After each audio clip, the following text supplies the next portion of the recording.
The world believed Princess Diana's fortune would vanish into the royal vault after her death. They were wrong. When executors unsealed her will in 1997, they discovered something the palace never anticipated. There are stories that the world thinks it already knows. Princess Diana is one of them. The grieving mother. The rebel royal. The woman the whole planet mourned when she died in that Paris tunnel on the 31st of August, 1997. We have seen the photographs so many times they feel like memories. We have heard the eulogies. We have watched the documentaries. We believe we understand who she was, what she stood for, and how she chose to leave this world. But there is one chapter of Diana's story that most people have never properly examined. Not because it is hidden in classified files or locked behind palace walls, but because the truth, when it sits quietly in plain sight, is often the last thing anyone thinks to question. That chapter is her will. And when you actually look at what Princess Diana did with her estate, who she trusted with everything she owned, everything she had built, everything she believed in, it does not just surprise you. It reframes the entire story of who Diana really was. So let us go back. Let us go all the way back to the beginning, because to understand the ending, you have to understand the woman. Diana Frances Spencer was born on the 1st of July, 1961, at Park House on the Sandringham Estate in Norfolk. She was the third daughter of Viscount Althorp and Frances Roche, and from the very first years of her life, she existed inside a world shaped by expectation and emotional distance. Her parents' marriage collapsed when she was just 6 years old, and the divorce that followed was bitter and very public for the aristocratic circles in which the Spencer family moved. Diana has spoken in interviews about the sound of her mother's footsteps leaving the house, a sound she said she never quite forgot. She was not the kind of child anyone predicted would one day become the most photographed woman on earth. She was described by teachers as average academically, gentle in temperament, and drawn instinctively to people who were struggling. As a teenager, she worked as a nursery assistant and a cleaner for her sister's flat in London. There was nothing manufactured about her warmth. It was simply who she was before the world told her who to be. Then came Charles. The engagement was announced in February 1981. Diana was 19 years old. The wedding, held at St. Paul's Cathedral on the 29th of July, 1981, was watched by an estimated 750 million people around the world. It was the largest television audience for any event in British history at that point. The dress, designed by David and Elizabeth Emanuel, had a 25-foot train. The crowds lining the streets of London stretched for miles. It was, by every external measure, the most spectacular fairy tale of the 20th century. But behind the cathedral doors and the palace gates, something else was already beginning. Diana herself later described the marriage as deeply isolating from almost the start. In her recorded conversations with her voice coach Peter Settelen, which were later aired in a documentary, she described feeling utterly alone inside an institution that did not know what to do with her emotional honesty. She was expected to be decorative and compliant.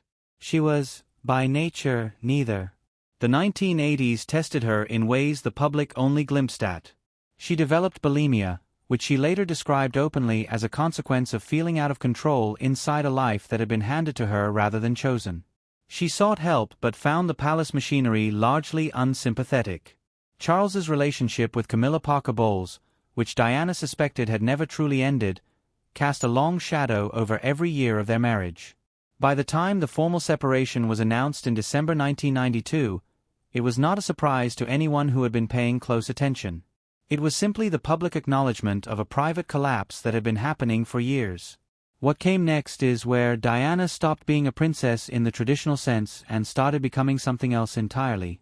Something the monarchy had no framework for and no real power to contain. In November 1995, Diana sat down with journalist Martin Bashir for a panorama interview on the BBC. What followed was one of the most watched television moments of the decade.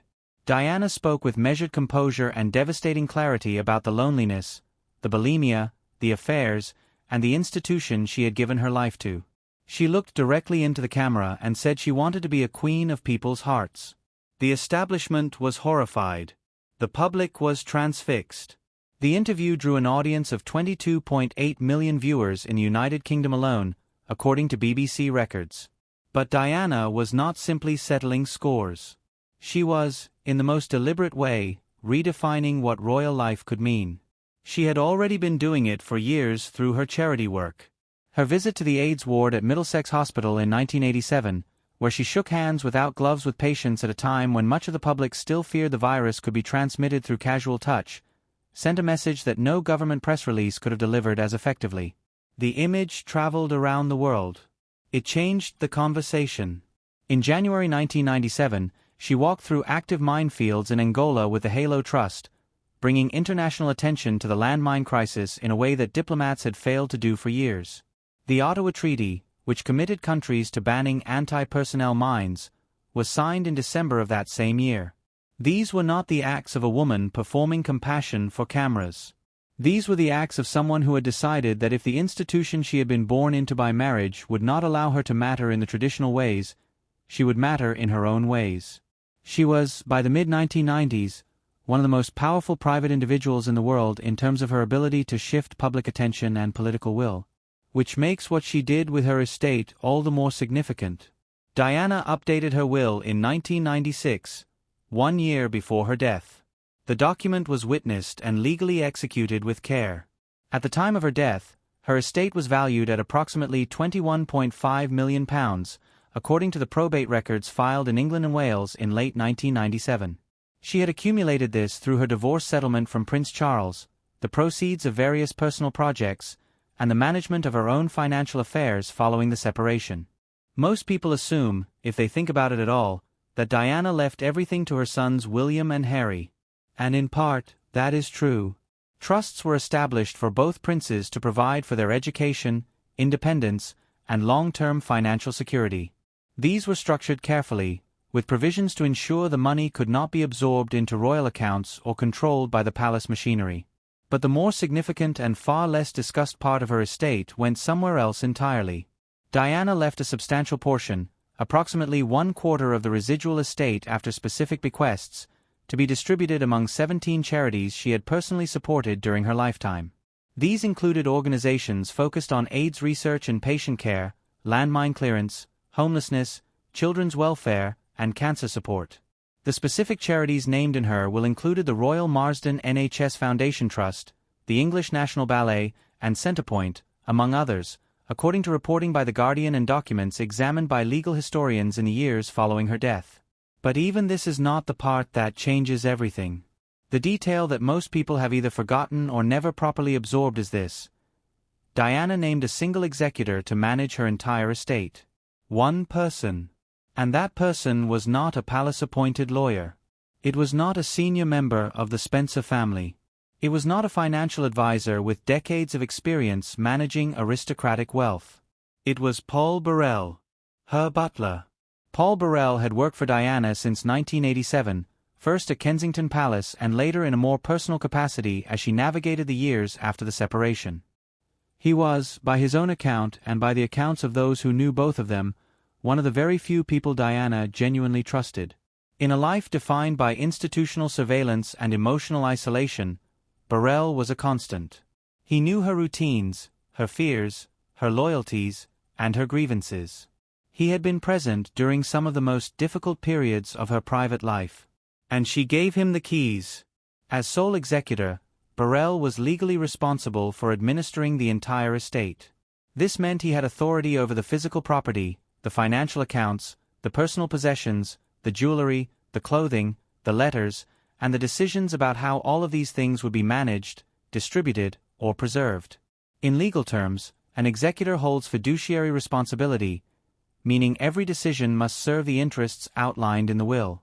But in practice, the executor also holds an extraordinary degree of personal discretion over how a legacy is shaped in the years that follow.